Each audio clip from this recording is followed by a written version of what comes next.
नमस्कार, आप देख रहे हैं द इंडियन टीवी न्यूज और मैं हूं आपके साथ ज्योति पांडे। रुक करते हैं खास खबर की तरफ। पूर्व उप मुख्यमंत्री ने विशाल जनसभा को किया संबोधित। 9 मिनट के भाषण में केंद्र सरकार पर निशाना साधते हुए कांग्रेस प्रत्याशी के समर्थन में वोट डालने की अपील। विराटनगर कस्बे के निकटवर्ती पालड़ी तिराहे पर रविवार को राजस्थान के पूर्व उप मुख्यमंत्री व CWC सदस्य सचिन पायलट ने विशाल जनसभा को संबोधित किया। इस दौरान सचिन पायलट को देखने युवाओं को हुजूम उमड़ पड़ा।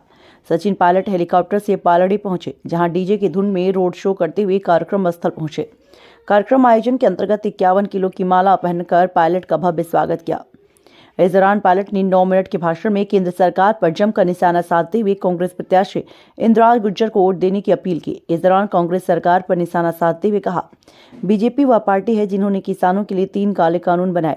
कहा कि भाजपा के नेता कभी भी अपने भाषण में महंगाई की बात नहीं करते।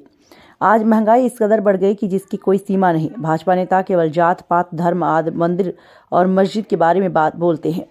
इस दौरान पायलट ने नोटबंदी, GST सहित केंद्र सरकार की अनेक योजनाओं के बारे में कमियां निकाले। इस दौरान कांग्रेस प्रत्याशी इंदिरा गुज्जर सहित कांग्रेस के अनेकों वरिष्ठ नेता, कार्यकर्ता, हजारों लोग मौजूद रहे।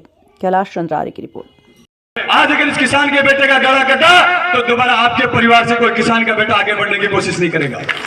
मेरा निवेदन है, इन लोगों को मुंह तोड़ जवाब दीजिए ताकि भविष्य में ऐसी कोई हिम्मत नहीं करे, क्योंकि मैंने ईमानदारी से आपकी सेवा की है। आदरणीय पायलट साहब हमारे बीच में आए, आपका खूब आशीर्वाद हमारे ऊपर रहा है। मैं निवेदन करूंगा कि अब आए और हम सब लोगों को आशीर्वाद दिया।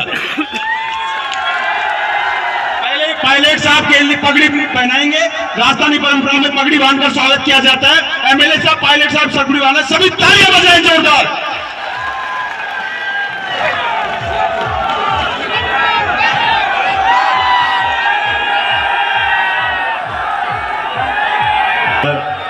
इंद्राज जी, कन्हैयालाल जी, जगदीश मीणा जी, महादेव यादव साहब, चंद्रलाल चौधरी जी, दिनेश जी, महेंद्र जी, मंच पर सभी कांग्रेस पार्टी के पदाधिकारीगण और आज इस सभा में मौजूद आदरणीय बुजुर्गों, नौजवान दोस्तों, माताओं, बहनों, प्यारे बच्चों।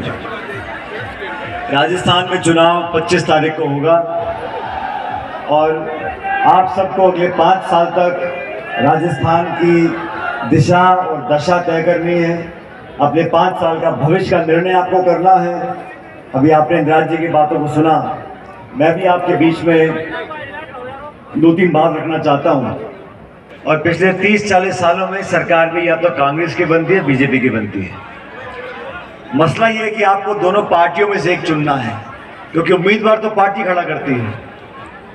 विचारधारा किसकी बेहतर है, नीतियां किसकी बेहतर है, नियत किसकी बेहतर है, नेतृत्व तय करने की एक वोट कीमती है। हम नौजवानों का, किसानों का, आप लोगों का है। और अभी यहाँ वोट पड़ गए छत्तीसगढ़ में, मध्य प्रदेश में, दोनों राज्यों में सरकार कांग्रेस पार्टी की बनने जा रही है।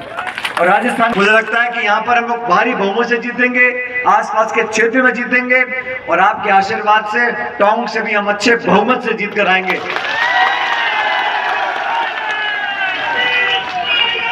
इस क्षेत्र का सांसद होने का मुझे सौभाग्य प्राप्त रहा।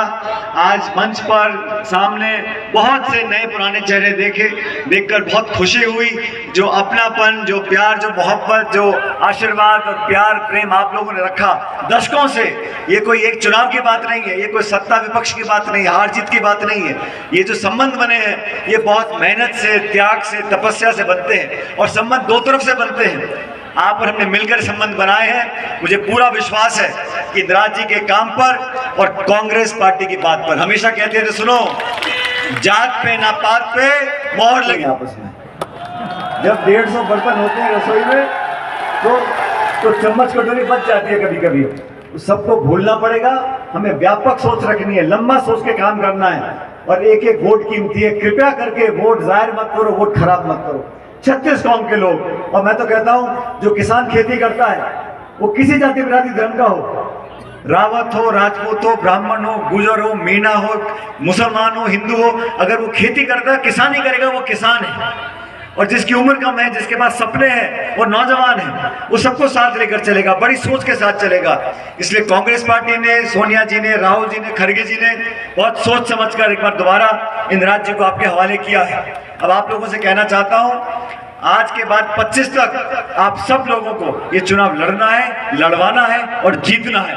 हम लोग जीत कर जाएंगे, तभी हमारे हाथों में ताकत आएगी। अभी कि नामांकन तक तो मेरा वजन बराबर था, नामांकन करने के बाद मेरा वजन कम हुआ है भाग भाग के। क्योंकि जब आदमी चुनाव नहीं लड़ता है या जो चुनाव नहीं लड़ते हैं वो बड़ा ज्ञान बांटते हैं, ऐसे कर लो, वैसे कर लो, इसको कर लो, उसको कर लो। जो अपना चुनाव लड़ता है ना, उसे पता होता है कैसे चुनाव लड़ा जाता है। तो चुनाव में जो हिम्मत और ताकत आती है, आप लोगों से आती है, जनता से आती है। मैं सभी बुजुर्गों को बोलना चाहता हूं, इस नौजवान को मदद करो, इसका चुनाव जिताकर यहाँ से भेजो और 5 साल तक इस विधानसभा क्षेत्र में मेरा भी कुछ अधिकार है, आप इनको जिताकर भेजो। आपके सारे विकास के काम मिलकर कराएंगे। पायलट यहाँ है, जो जन सैलाब देखने को मिला, इसके बारे में आप देखिए, आदरणीय सचिन पायलट साहब आज यहाँ जनसभा को संबोधित करने आए हैं, कांग्रेस पार्टी के पक्ष में अपील करने आए हैं। तो निश्चित रूप से जिस तरीके से हजारों के संख्या में लोग होते हैं, उससे प्रतीत होता है कि विराटनगर में कांग्रेस पार्टी भारी गुजर। सर, विपक्ष आप पे आरोप लगाती है, उसके बारे में आपका क्या कहना है? विपक्ष का काम तो आरोप ही लगाना है, वो बड़ाई कैसे करेंगे? वो कैसे कर सकते हैं? वो तो हर काम में कमियां निकालना विपक्ष का काम है, करना भी चाहिए। अपोजिशन को अपना धर्म निभाना भी चाहिए। अगर कोई सत्ता पक्ष कोई गलतियां करे तो उसके विपक्ष का फर्ज बनता है कि उस कमियों को निकाले। लेकिन विराटनगर में विपक्ष 5 साल में कोई ऐसी कोई कमी हमारे सामने नहीं निकाल पाया हो, जिसको जनता में गलत मैसेज किया। फिर जो जनता है, इसके बारे में आपका क्या कहना है? जनता जनार्दन मुझे आशीर्वाद देने आई है। आप लोगों ने बीजेपी की मीटिंग भी देख ली, आप लोगों ने असपा बसपा की मीटिंग भी देख ली, आप लोगों ने आज कांग्रेस की मीटिंग भी देखी। जिस तरीके का जन सैलाब आज कांग्रेस के पक्ष में हो रहा है, उससे 25 तारीख को मतदान कांग्रेस के पक्ष में होना है और 3 तारीख को रिजल्ट या कांग्रेस के पक्ष में आना है। निश्चित रूप से आप देख रहे हैं इंडिया न्यूज़, राहुल शर्मा के साथ।